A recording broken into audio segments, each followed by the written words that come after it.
Mesdames et messieurs, bonjour ou bonsoir, selon l'ère à laquelle vous allez nous suivre dans une émission très spéciale avec M. Marx, qui est le point focal de la pacification de la Grande Orientale et de l'Ituri précisément. Dans cette émission spéciale, nous allons aborder plusieurs sujets selon votre vouloir et précisément sur la sécurité en Ituri, la guerre entre le FARDC et le M23. M. Marx, bonjour. Bonjour. M. Marx, nous sommes aujourd'hui... Vous, en tant que point focal de la pacification de la Grande Orientale, quel est l'état de sécurité de la Grande Orientale aujourd'hui? Écoute, je suis très content de votre émission. La Grande Orientale, en général, la sécurité est dans notre province de l'Ituri. La province de l'Ituri chemine vers la paix, lentement et sûrement. Nous nous sommes battus pour qu'on arrive aujourd'hui à la pacification de l'Ituri. Je suis parmi l'artisan de la pacification de l'Ituri. C'est ainsi qu'on m'appelle point focal de la pacification de l'Ituri et de la Grande Orientale. Et je suis même le porte-parole de la Grande Orientale. Aujourd'hui, lentement, sûrement, nous évoluons vers la paix. La paix proche. Codeco a signé un cessez-le-feu unilatéral. On sent une accalmie sur le terrain. L'FPIC, le Chine Kilima, a signé un cessez-le-feu unilatéral. On sent lentement sûrement l'accalmie sur le terrain. Le FRPI, c'est depuis longtemps qui travaille dans le processus de paix. Ce que nous on attend, c'est nos frères Inté et surtout l'autodéfense Zaïre. Eux aussi doivent signer un cessez-le-feu unilatéral comme les autres. Nous demandons aussi à l'autodéfense Zaïre d'organiser leur dialogue intracommunautaire comme les autres groupes armés l'ont fait. Ils doivent le faire rapidement pour qu'on avance. Je remercie beaucoup l'OSA, la société civile, qui est en train de débattre un très grand travail. Et j'ai discuté avec l'OSA. J'ai dit à l'OSA, il faut associer l'ONEMA, qui est le président Inté, pour qu'on avance dans le dialogue intercommunautaire EMA. Il m'a rassuré que bientôt là, il faut le faire. L'OSA, l'Ituri ne vous oubliera jamais du travail qui est Tiaba aujourd'hui. Vous êtes à travailler avec le comité Lori, le comité Lendou. On a vu les Lendou avec Lendo Okebu filmer, ils sont de filmer les calmets de la paix. On a vu les Lendou derrière avec les EMA qui sont en train de filmer les calmets de la paix. Aujourd'hui, on voit les Inté avec les Babira qui sont en train de filmer les calmets de la paix proche. On doit avancer. Je remercie beaucoup l'attitude de Codeco, actuellement, qui n'est pas belliquée. Oui, dans une guerre asymétrique pareille, il y a toujours des dégâts collatéraux, mais nous les minimisons. Je demande à tout le monde, à tous les groupes armés de l'Ituri, de se rendre à Nairobi d'un mal à l'autre. La paix proche. Je crois que ce qui est très important aujourd'hui, les Ituriens sont capables de faire la paix. Et ils ont montré à face du monde qu'ils sont capables de transcender leurs divergences. C'est-à-dire quoi? Les vivre ensemble. Mais c'est tout ça, on dit, c'est souvent grâce à l'état de siège. Et c'est dans l'état de siège porte le fruit et où c'est grâce à la volonté propre des Ituriens. L'état de siège, c'est un élément détonateur qui fait très grand travail. Ça, je rends hommage à Luboya, le gouverneur. Je rends hommage à son vice-gouverneur, à Longaboni. C'était de battre un très grand travail. Le gouverneur Luboya et le vice-gouverneur, vous resterez dans l'histoire en Ituri. La volonté d'abord vient des Ituriens. L'état de siège est en train de jouer son rôle. Il y a des faiblesses et aussi des points forts. sommes des humains. Le plus important, c'est de cheminer vers la paix. Aujourd'hui, il n'y a pas quelque chose pour remplacer l'état de siège. Il doit continuer. On voit aujourd'hui les résultats. Donc pour vous, l'état de siège doit rester permanent ou bien ça doit prendre aussi fin? Non, non. Ça devait commencer et terminer quand même. Oui. Ça ne devait pas rester comme ça là. L'état de siège partira. Mais bon. Dis-moi aujourd'hui, quel est le palliatif pour remplacer l'état de siège? Aujourd'hui, il y a des résultats. Est-ce que le gouvernement civil aussi peut apporter? Il apportera quand tu auras la paix totale en Ituri. Jusque-là, l'état de siège d'abattre un très grand travail. Ça, je rends hommage à tous un tout honneur, à Luboya et son fils Alongaboni. Il faut être honnête et sincère. Les politiciens doivent cesser de faire des bruits. Donc, laissez Luboya mener les opérations et la pacification. Et aujourd'hui, il est très bien entouré. Il travaille avec tous les groupes armés, il travaille avec l'OSA, à qui je rends hommage. Mais où en sommes-nous maintenant avec tous les militaires qui étaient impliqués dans la sécurité en Ituri et même les hommes politiques, des renommés ici à Kinshasa qui sont impliqués dans cette guerre de l'Ituri? Où en sommes-nous? Pourquoi est-ce que ces gens-là, on ne peut pas les dénicher? Écoute, la justice militaire est en train de faire son travail. Laissons la justice faire son travail. Maintenant, notre pays est en guerre avec les M23. Quelle est votre analyse sur ça? Non. Oui, on doit soutenir les FARDC. Tout le peuple doit soutenir les FARDC. Ils doivent rapporter un soutien moral très important pour mettre fin à cette guerre. C'est une guerre inutile. Nous sommes des pays voisins. Nous avons le même destin. Dieu nous a créés comme des voisins. On ne va pas aujourd'hui nous déplacer du Congo pour aller ailleurs. On ne va pas déplacer l'Europe. Non, nous sommes condamnés de vivre ensemble. Mais ce que nous demandons aux uns et aux autres, de respecter l'intégrité des territoriales de l'un ou l'autre. Je crois que les Rwandais doivent faire un grand effort pour qu'on ait le vivre ensemble. L'exemple est là. Il y a les évêques du Rwanda et du Burundi, ils sont ici. Nous sommes de vivre ensemble. Donc, il y a une conférence qui est ici, dirigée par le président Senko Monseigneur Otembi, qui est la Grande Orientale. Il y a aussi l'implication de l'archevêque anglican, Georges Titre, pour la pacification de l'Ituri, et qu'eux-mêmes, ils sont de la Grande Province orientale. Tu vois à quel niveau la Grande Province orientale est traitée d'abattre un très grand travail. Et la province orientale est devenue aussi un sanctuaire de la béatification, des bons et des mauvais. Pour les bons, on a deux. Lumumba et Tshisekedi. Voilà les bons. Les autres, nous connaissons les résultats et la suite. Donc pour dire que nous sommes en train de jouer un grand rôle, le Ghana oriental.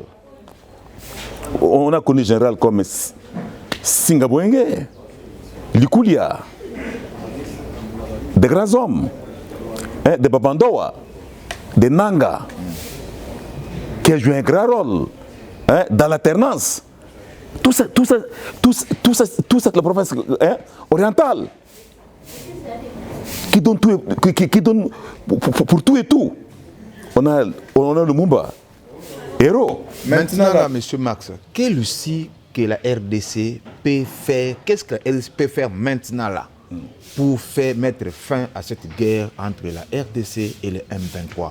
Je peux dire entre la RDC et le M23 soutenu par l'armée rwandaise. Moi, je crois que je prends l'approche diplomatique et politique. Vous savez, on peut se battre, mais à la fin, on finira par quoi? Pour nous entendre. Pour nous attendre.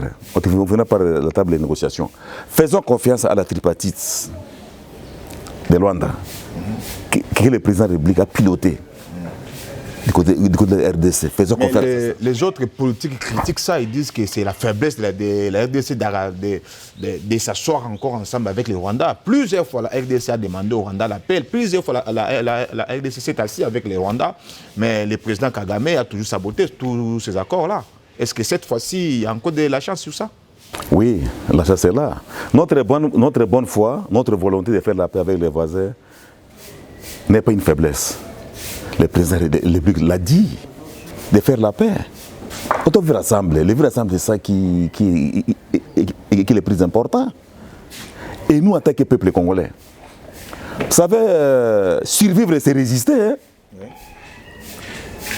Critiquer, c'est bien. Mais on va critiquer jusqu'à quand? Ça dit que quand vous critiquez beaucoup, vous n'êtes pas patriote. Tous derrière le chef de l'État, tous derrière les FARDC. Survivre, c'est résister, dit le peuple congolais. Alde peut se dire, tenez bon, nous vaincrons. Monsieur Marx, monsieur le point focal, revenons d'abord dans la grande province orientale. Aujourd'hui, la grande province orientale est presque disparue sur la scène politique. Il n'y a plus de noms de renommée, il n'y a plus de place au pouvoir politique actuel des fils et filles de la grande orientale. Vous, en tant que point focal et porte-parole de la grande orientale, quel est le message que vous pouvez lancer aujourd'hui au pouvoir actuel de prendre aussi en considération la capacité intellectuelle de mobilisation d'une fils et filles de la grande orientale? Oui, mais le président de la République, c'est mon frère. Vous savez que jusqu'à aujourd'hui, la Grande Orientale n'a que des vice-ministres. Il n'y a que des vice-ministres. Il n'y a aucun ministre de la Grande Orientale jusqu'à maintenant. Le président de la République, c'est mon frère. Moi et lui, nous sommes les fils à Papa Étienne et à Maman Marthe. Papa Étienne Tshisekedi a fait la prison chez nous de la Grande Orientale. C'est parmi les meilleurs. C'est parmi les meilleurs. Tshisekedi, il s'est battu pour la démocratie, pour la bonne gouvernance, pour l'état des droits. Et il s'est battu contre l'impunité et contre les anti-valeurs. Tshisekedi était à la prison à Djougou chez nous, que notre maman Marie lui préparait, l'avait sécurisé. Paix à son âme, maman Marie. Tshisekedi était à Dungu, à Outouélé, à la prison. Il avait été très bien gardé par notre frère, Monsignor Haïti, paix à son âme. Papa Étienne était à Bazouélé, à la prison de Monga. Il était là. Et il a été bien gardé. Mais aujourd'hui, on ne tient pas compte de ça. Les enfants du Bazouélé, de Haut-Ouélé, de l'Ituri sont toujours mis derrière. Papa Étienne était à la prison à Isangi, oui. La Tchopo, Grande Orientale.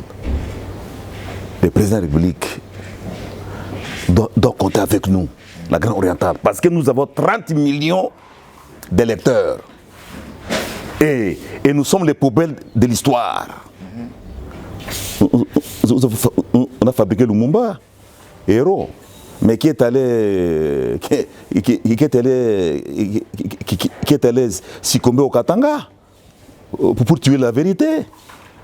Kimbangiste est toujours au Katanga pour tuer la vérité. Nous sommes la meilleure province. Nous sommes une meilleure alternative pour le président de la République. Donc pour vous, le président de la République doit compter sur la Grande Orientale, mais en rectifiant aussi, en donnant aussi de la place à l'intellect de la Grande Orientale, je pense. Mais oui, écoutez, nous sommes les fabricants des rois. On a fabriqué tout le monde. Pour votre information, tu vois Runiga, le mari Runiga qui est à Kigali, qui s'est réfugié à Kigali de M23. Mais il a commencé sa vie à Kisangani. Il était d'ailleurs pasteur à Kisangani, même dans son église. Oui, il est pasteur à Kisangani, JCS. Les Kunda ici, ils étaient à Kisangani. Tous ont commencé par Kisangani. Les M23 ont commencé leur vie à Kisangani. C'est-à-dire que nous avons fabriqué des bons et des mauvais. Les bons, c'était Tshisekedi avec Lumumba. Voilà, c'est l'histoire. Et nous devons cultiver en nous Tshisekedi et Lumumba. construisons à nous cela. Monsieur Marx, vous m'échappez dans mes questions. Je voulais savoir, est-ce que vous avez le temps de dire aussi au chef de l'État de penser à la Grande Orientale? Chef de l'État, cette fois-ci, il va passer. Il va passer parce que moi, je suis son frère. Quand je lui parle, je parle de l'attaquer mon frère. Le fils à Papa Etienne et le fils à Maman Marthe. Mon frère va vraiment passer à nous. On a 30 millions d'électeurs. Ce que nous, on attend de lui avant les élections de 2023, que nous puissions prendre la primature maintenant. Vous avez 30 millions d'électeurs entre vos mains et votre orientale, c'est la province de Tshisekedi, de Papa Etienne. Et c'est la province de qui? De Lumumba. C'est à eux que nous avons dédié ces provinces-là, à Papa Etienne et à Lumumba. C'est là où ils ont fait leur histoire. Restons dans la grande province orientale toujours. Il y a un dossier de la Sokimo. Vous êtes notable de la grande orientale. Qu'est-ce qui se passe encore à la Sokimo aujourd'hui? Pourquoi pas la Sokimo? C'était un poumon économique de la grande orientale, mais qui est en train de disparaître à petit feu. Non. La Sokimo, c'est notre fleuron. La Sokimo, c'est notre Gécamine. On ne va pas se laisser faire. Les 35 millions de la Grande Orientale sera bientôt dans la rue contre tous les prédateurs, contre tous les juges sans vision, contre les criminels qui sont en train d'écraser Sokimo. On ne va pas écraser Sokimo. Le président de la République connaît bien ces dossiers. Moi, je lui avais dit au président de la République, relation Sokimo. Il a dit oui, mon frère, on va voir Sokimo. Ce n'est pas Sokimo seul. Il y a Njani Kodo. Il y a aussi Moko. La grande province orientale est extrêmement riche. C'est une province hydraulique, faune, flore, géostratégique, à face des 3 pays, si les 6. 3 pays, on est puissant. On a le pétrole. L'or est de toute la province grande orientale. On est extrêmement riche. Mais pour Sokimo, au dos de Sokimo, quand vous voyez les Sokimo, tous les groupes armés qui voient là, tous les groupes armés qui sont chez nous et Touri vont disparaître parce qu'ils vont aller travailler à la Sokimo.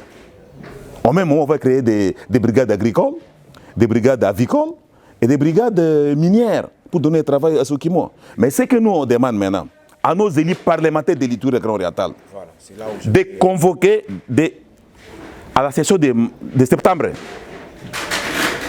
il faut vite inviter le ministre de la Mine et des portefeuilles et poser la question au ministre de la Mine. Qu'est-ce qui se passe avec Sokimo? Qu'est-ce qui se passe avec des contrats léonais qui sont là-bas? Qu'est-ce qui se passe-t-il entre Green Tech avec les barrages de Boudana? Parce que, on s'étonne, c'est un contrat de gré à gré. Il y a 65% qui appartient à Green Tech, 35% appartient à Sokimo. On doit aller. C'est comme si je demande à Gilles Alinguete, ce que tu as fait à Gécamine, il faut le venir faire à Ituri. Ça, c'est un appel que monsieur le point focal de la pacification de la Grande Orientale lance à l'UGF. Monsieur l'inspecteur général de finances, l'appel est lancé à vous pour descendre un peu à l'Ituri, voir dans le secteur minier ce qui se passe là-bas. Il y a des dossiers flous dans la Sokimo. Continue. Oui. Il doit être là. Et je demande aussi à Thierry de l'APLC d'être sur les dossiers. Le président de Big est au courant de ces dossiers. Dans ces dossiers, il y a des prédateurs, des justices sans vision, des criminels qui sont en train de travailler contre le chef de l'État en Ituri. On s'approche des élections. Les 35 millions d'électeurs appartiennent au chef de l'État. Il y a des prédateurs qui sont en train de travailler contre le chef de l'État en Ituri, surtout à la Sokimo. Et nous demandons vite à chef de descendre à Ituri. Et dès qu'on va auditer qu'il y a des failles, il faut vite arrêter les gens, les jeter à Makala. Je parle en tant que le porte-parole de la Grande Orientale. Je parle comme point focal de la Grande Orientale. Je dis tout haut. C'est notre fleuron. C'est notre Gécamine. On ne laisserait jamais des individus, des criminels, des gens sans vision, des bandits, continuer. Vous quittez votre province pour aller piller en Ituri. À quand on va quitter l'Ituri pour aller piller à vos provinces? C'est fini ça. Fini la sous-traitance. Fini la sous-traitance. Mais là, vous risquez de diviser les Congolais, monsieur Max. Mais non, on ne divise pas. On ne divise pas. C'est la vérité, il y a un problème. Il est congolais partout. Oui, mais il est congolais. Oui, oui. Il est congolais, mais il est congolais. On doit travailler honnêtement. Oui. On ne doit pas travailler pour sa poche. Voilà le message. On ne doit pas brader. Je te dis que je parle d'attaquer les fils de Tshisekedi, les fils de Lumumba. Nous prenons le nationalisme et la détermination. On doit résister contre tous les fossoyeurs et les bradages. C'est notre flairon. Et d'un mal à l'autre, on va citer les noms de tous ces criminels. Non, ne les citez pas maintenant. Non, pas maintenant. Laissez à la justice qui va citer les noms des gens. Non, on va citer maintenant. Les présidents de la République. Mais ils sont connus. Les présidents de la République, ils sont connus. Quand le président de la République sera à Bounia, le peuple iturien lui dira c'est tel. Le peuple iturien, c'est le peuple souverain. Le peuple iturien, c'est un peuple très dangereux. On a chassé les Ougandais en Ituri. On a chassé en Ituri les Rwandais. On a chassé là-bas, il y avait un général qui s'appelle le Pondo. On l'a chassé, il a fui à pied. Donc on est très dangereux. Donc ceux qui sont débradés, ceux qui m'ont, il faut faire très attention. Vous êtes travaillé contre le chef de l'État en Ituri. L'Ituri, la province de qui? De Papa Etienne et de Félix. Merci. Mais il y a une petite question qui voulait m'échapper un peu. Est-ce qu'aujourd'hui, vous ne voyez pas que dans notre diplomatie, la province d'Ituri mérite d'avoir ne fût-ce qu'un ambassadeur en Ouganda, même en compte un autre ambassadeur au Sud-Soudan, pour permettre qu'un ambassadeur, c'est celui qui accueille les siens. Oh, la population qui traverse plus l'Ouganda et le Sud-Soudan, c'est plus les Ituriens. Vous ne voyez pas que ça pourrait être mieux comme ça là? Non. Vous avez raison, ce sont des points avec lesquels, tous ces points-là, on va les discuter avec mon frère le président. Le président aime beaucoup la province, la Grande Orientale. Parce que Papa Etienne a fait toute sa vie chez nous. Papa Etienne, ça fait les points de discussion avec le président. C'est à l'écoute. Nous sommes la meilleure alternative aujourd'hui pour le président. Nous avons 35 millions d'électeurs entre nos mains. On va discuter ça avec le président, avec mon frère, on va le faire. La paix, vous savez, la paix n'a pas de tribu. La paix n'a pas de sexe. Hein? La paix n'a pas de sexe. Je remercie beaucoup Pius Mabilo, qui était de jouer un grand rôle en Ituri. Pius Mabilo, pour la paix. Mais il n'est pas de l'Ituri, mais il joue un grand rôle en Ituri. Le chef de l'État est tenir compte de ça. Je remercie aussi Ibalanki, qui joue un grand rôle de contact avec tout le monde en Ituri et le Ghana oriental. Je remercie aussi mon jeune frère, la famille Kenda, qui a pacifié la route RN27, qui a fait de lui aujourd'hui un pacificateur. Monsieur Marx, je pense qu'on a beaucoup parlé dans cette émission, il est déjà temps. Quel est votre dernier message à lancer ces jours au pouvoir actuel et à la population de l'Ituri par rapport à la paix? Mon message va tout de suite le président de la République, qui est mon frère. Mon frère, je vais vous accompagner jusqu'au bout. On a fait 40 ans de combats, de souffrances. Vous faites un grand travail. Vous êtes en train de vous battre pour remonter ces pays. Et puis qui est un moule. Aujourd'hui, on sent venir le Congo, qui pèse, mais c'est plan international. Pour mes frères de l'Ituri, moi et mon frère, notre objectif, c'est pacifier l'Ituri et l'Est. Je vous remercie beaucoup pour ça, d'avoir attendu l'appel du chef de l'État, qui est votre frère. Que la paix de Dieu soit avec vous. Que Dieu vous protège et que Dieu vous bénisse. Merci beaucoup. Voilà, merci. Que la paix de Dieu soit avec vous, le peuple de l'Ituri. Que Dieu vous bénisse et vous protège. Voilà le message clé de M. Marx, qui est le point focal pour la pacification de la Grande Orientale et de l'Ituri. Voilà, aujourd'hui, nous venons de mettre fin à cette interview. Je pense qu'à la prochaine, on aura d'autres sujets. Et si vous avez aimé, écrivez-nous pour que nous puissions encore l'inviter à prendre part et de vous annoncer encore des nouvelles qui se passent au niveau national. Merci et à la prochaine.